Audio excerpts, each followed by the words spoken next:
Сәлем достар, сіздермен Айнагүл. Бүгін ауызға салғанда балта титін жұмсақ сникерс пирожныйын дайындаймыз.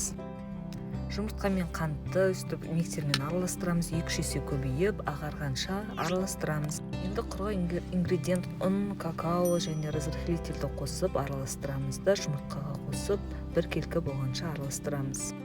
Оны формаға құйып 180 градуста 20 минутқа пісіріп аламыз. Мінекей біздің неміз пісті. Енді кремін дайындаймыз, ол суығанша.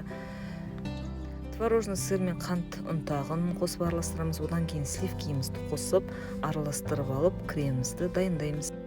Енді жаңғақты салмамызды дайындаймыз. Яғни вареный сгущенкаға арахисті қосып, жаңғағымызды қосып араластырып аламыз.